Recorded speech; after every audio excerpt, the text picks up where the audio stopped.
Now the second is where we're going to look at a scripture, Psalms 110. Turn with me there. That's Psalms 110, verse 1, and also verse number 4. And this is going to tell us about the uniqueness of the king that would sit on David's throne. Psalms 110, verse 1, David was foretold for Jehovah that the utterance of Jehovah to my Lord is, sit at my right hand. Verse number 4, and Jehovah has sworn, and he will feel no regret. You are a priest to time and death. Yes, a unique king. Not only would he sit at Jehovah's right hand, remember who's saying this? The utterance of Jehovah to my Lord is, sit at my right hand. So this king would have the opportunity to rule in heaven, sitting on David's throne beside Jehovah. But he would also be able to be high priest at the same time, something that the nation of Israel wasn't used to. But we see the fulfillment of this. It's seen in the fact that Jesus Christ, the promised seed from Genesis 3:15, is now ruling as king and serves as high priest in heaven. Let's read the benefits. Let's go back to the book of Hebrews. Hebrews, this time the 7th chapter. Hebrews 7, and verse 21, 25, and 26. It says, for there is indeed men that have become priests without a sworn oath. But there is one with an oath sworn by the one who said respecting him, Jehovah has sworn, and he will feel no regret. You are a priest forever. Verse 25, consequently, he is able also to save completely those who are approaching God through him, because he is always alive to plead for them. Verse 26, for such a high priest as this was suitable for us, loyal, guileless, undefiled, separate from the sinners, and became higher than the heavens. And so there's benefit. With Jesus being the king and high priest, he's always alive in heaven. And thus he can and he does plead for us as repentant ones before Jehovah God.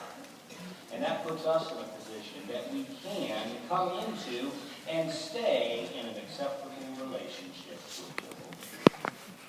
That's important. An acceptable relationship with Jehovah. Now our final subheading is the new Israel of God. The question on paragraph 15 and 16, the A question, what two Israels are referred to in the Bible, and which one has God's blessing to them? The two Israels, the nation of Israel, and the Israel of God. Which one is blessed by Jehovah today? The Israel of God. Well, why do we say that? Well, look at the top of page 26. It's going to reference Matthew 21:43.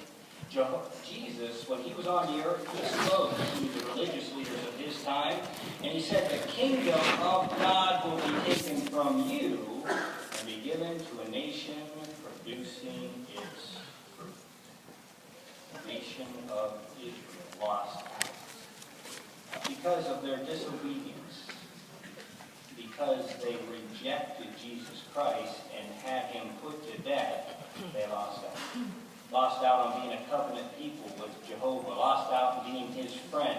Lost out on that privilege of serving in heaven with Christ Jesus as king and priest. And so this new spiritual nation, or this spiritual Israel, the Israel of God was formed. That happened at Pentecost 33 CE. We remember the account where Jehovah poured his Holy Spirit upon the 120 disciples in Jerusalem. He anointed them for special privileges, anointed them into a covenant relationship with him. And so now, these are heirs of the kingdom. Now they are the secondary part of that seed of Genesis 3:15, revealed in God's due time. Now Jesus said he was going to give the kingdom to someone. You notice there he said, I'm going to give that kingdom to a nation producing its fruits.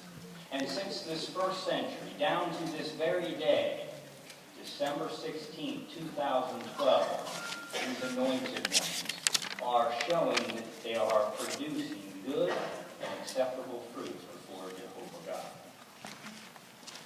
They've shown obedience, haven't they, in everything they do. And the result of that is blessings. They're the ones being blessed today. And so the key to being blessed by Jehovah, the key to receiving the benefits of Jehovah's sworn oaths, now and forever, is be obedient in all things, large and small. Now, in Matthew 5, verse 34 and 37, Jesus said, "Do not swear at all. Just let your word yes mean yes, and no. So does that mean that it's always wrong for us to take or to make a sworn? Well, we'll learn about that next week when we cover let your yes mean yes. Well, let's go back to page 22. Let's look at those three main points. The first is, why can we be sure that God's purpose will not fail? Well, He's the God of truth. And because of that, He cannot lie. His purposes will come true. The second question, what promise did God make after Adam and Eve sinned? That was that first prophecy in Genesis 3:15, where He said and foretold that there would be a bruising, yes, of Jesus, or that seed's foot in His heel, but He would give authority to that promised seed to fatally wound Satan by bruising him to death. The third point, how do we benefit from God's sworn promise to Abraham? Well, those sworn promises give us hope, don't they? Whether it's a heavenly hope or here on this earth living in perfection. But no matter what our hope is, for us to obtain that hope, it takes obedience. Now turn over one final place, back to that picture on page 24. Do you see Abraham there? Do you see yourself there? Yeah, that's me. Well, if we picture ourselves there, it's important that we always remember for us to be there, we need to be like Abraham, who showed faith and patience